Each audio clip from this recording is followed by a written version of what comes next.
Recording. Are you recording? Yep. Are you recording? No. Don't you sass me! This is beanbag support legs 101.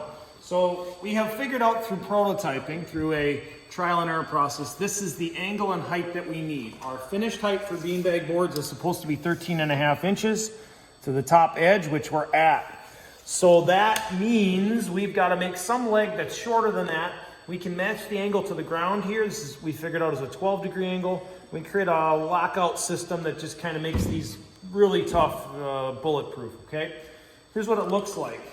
This is the leg in process, if you will, okay? We've got a cross piece here using our pocket screws. Not awesome, got a little too close to the bottom edge, split our material.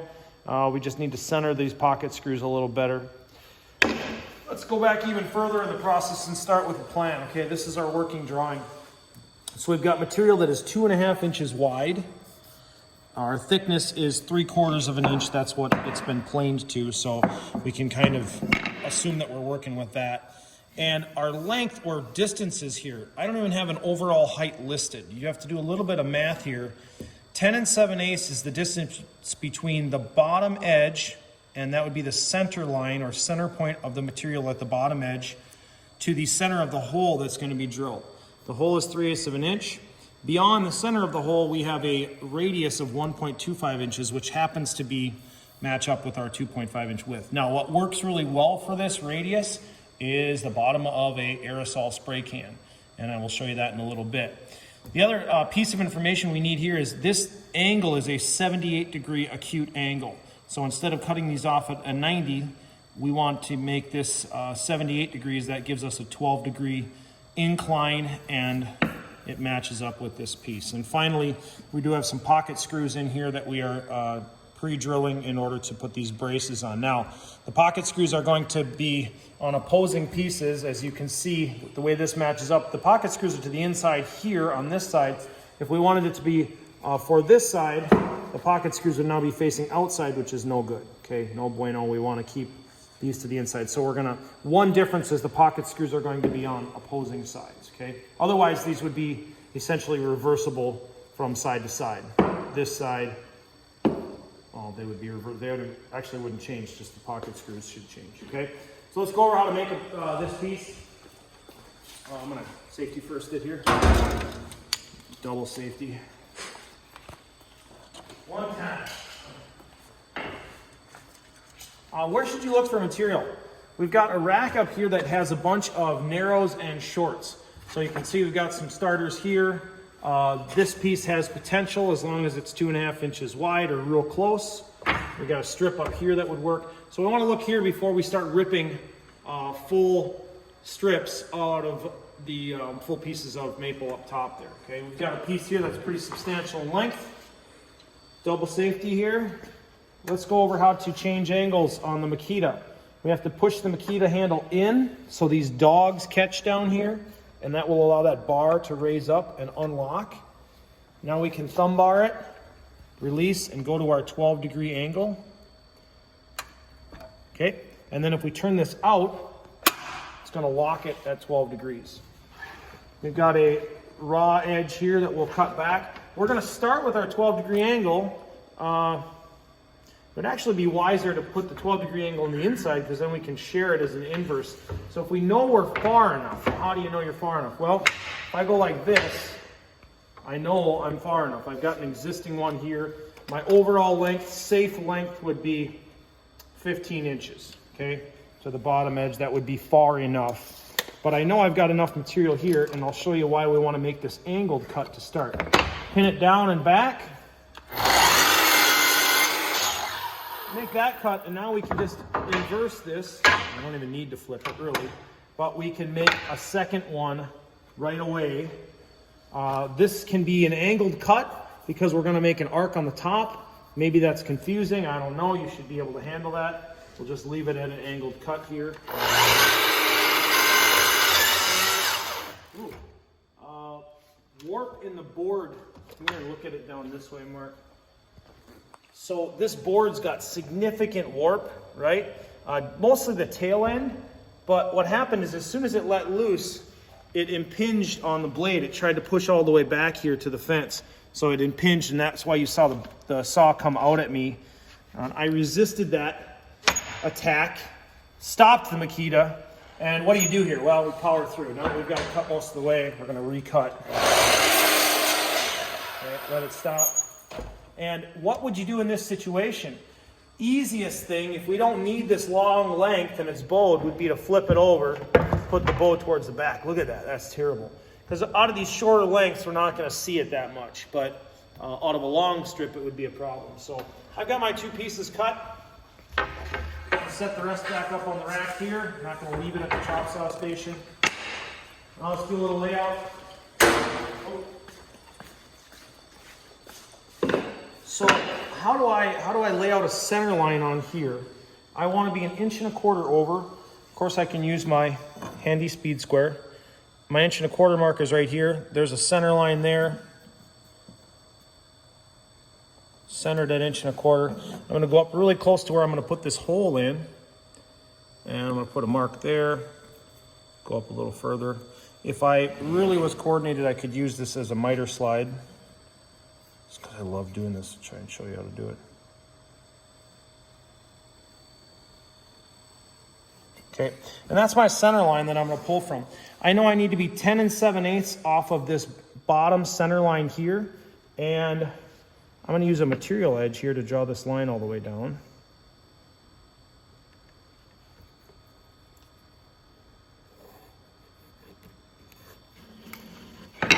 From here, 10 7/8 to the center of my circle. So I'm going to hook my tape right on, take a look here, detailed. Hooking my tape right on that center line, pull up and past, and then I'm going to mark at 10 7/8. Mark. What? Mark. I'm marking. Cool. 10 7/8. That is where my 3/8 inch diameter hole is going to go. And from there, I need to measure 1.25 inches up from that and make the top of my arc. So I could just pull the tape again. Probably should have done it right away, more efficient. 10 7/8 plus 1.25 inches. Oh, 12 1/8.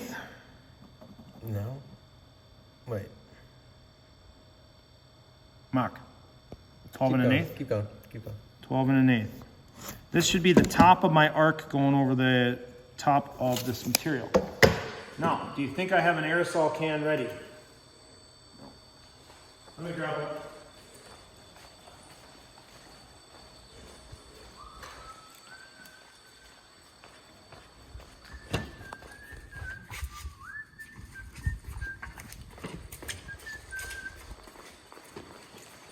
It's actually a little bit larger than what we need, but it's really just to put a round on the top because it kind of looks cool, right? I mean, doesn't have to be a perfect half round, but check this out. So we're going to center the aerosol can with our fingers, and we're going to slide it up to our 12 1/8 inch mark. And then we're going to pencil that out. This is going to get cut away, okay? That's a bandsaw cut initially. And you can use either bandsaw. Be conscious of the fact that we need to not twist this blade. Of course, we could plug it into,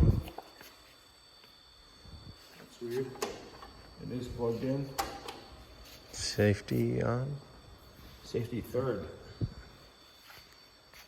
Oh, weird. It's got like a disconnect. Never seen that before.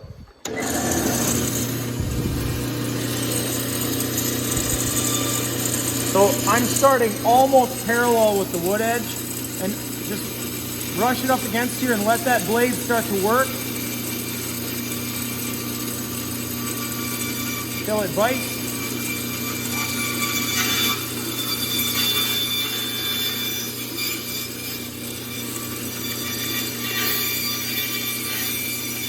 Rotating as I push.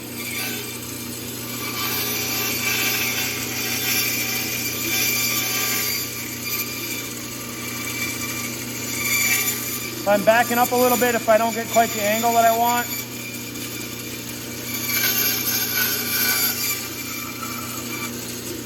Again, this is more for aesthetics than function. It just looks good. Now we're gonna finish it off. Super ghetto method of finishing. Come over here. We don't have a belt and a disc sander yet, so we've got a portable belt sander, the Whisper series, okay? Pull start. Probably a two-person operation, honestly. So one person takes control of this and runs the throttle. The other person just lightly, with the board flat on the 2x4, is going to rotate back and forth and just tune this up. You could do this with the orbital sander as well, but this kind of works.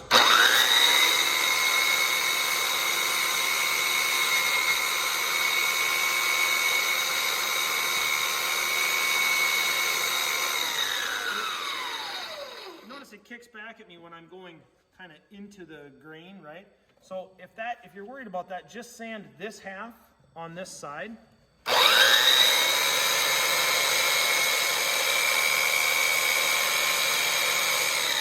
Flip it over. Yes, I lose my mark, but I'm really just trying to clean that edge up.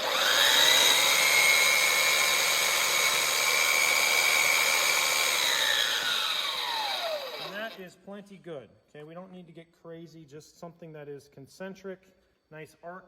We'll clean that up a little bit. And finally, our 3/8 inch hole on the drill press flat here.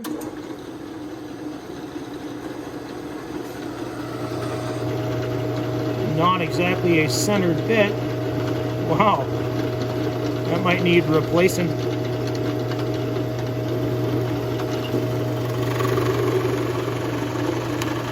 Go slow when we get to the end so we don't blow the wood chips out on the backside. We can do a pretty clean job on the backside. And that is a leg. Now, as far as routering goes, we can run around all edges except maybe the bottom edges here with a roundover. Router all of these edges, which has not been done yet on our brace. We need a pair of these before we pocket screw anything. And then we are going to need a cross brace piece that is approximately 25.5 inches long. You could cut that with the set of legs that you build. Put your name on them for pride's sake. And I will show you this trick too. You could use this as a template. Once you create one, you can just template the second one. And if you've got the right size pencil, make that center mark as well, if it matches the diameter, okay?